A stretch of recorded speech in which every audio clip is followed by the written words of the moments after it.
இடைவிடாது பைபிளை படித்தாலும் ஆலயத்திற்கு சென்றாலும் சுவிசேஷத்தை கேட்டாலும் பல நேரங்களில் நம்மால் அதை செயல்படுத்த முடியவில்லை. காரணம், பரிசுத்த ஆவி நமக்குள் இல்லை. பசுமரத்தாணி போல் வசனங்கள் இருதயத்தில் பதிந்திருக்க வேண்டும். அது இயல்பாக உங்களிடமிருந்து வெளிப்பட வேண்டுமென்றால் பரிசுத்த ஆவி உங்களுக்குள் இருக்க வேண்டும். தேவ பிள்ளைகளை எளிதில் பிறருக்கு அடையாளம் காட்டும் ஒன்றுதான் பரிசுத்த ஆவியில் நிறைந்த பரிசுத்தமான கிறிஸ்தவ வாழ்க்கை.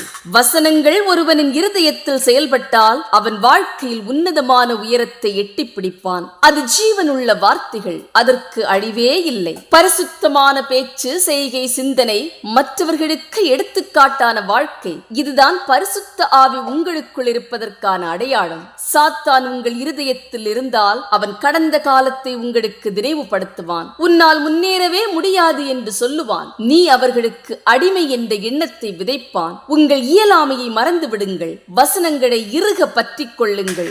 உங்களால் புரிந்து கொள்ள முடியவில்லை என்றால் உங்களுக்குள் இருக்கும் பரிசுத்த ஆவியானவர் உங்களுக்கு அதை போதிப்பார். படித்த வசனங்கள் மறந்து போய்விட்டால் பரிசுத்த ஆவியானவர் உங்களுக்கு அதை நினைவுபடுத்துவார். பரிசுத்த ஆவியானவர் உங்களுக்குள் நிலை கொள்ளும் போது தேவன் உங்கள் இருதயத்தின் கதவை திறப்பார். இருளை ஒளிமயமாக்குவார்.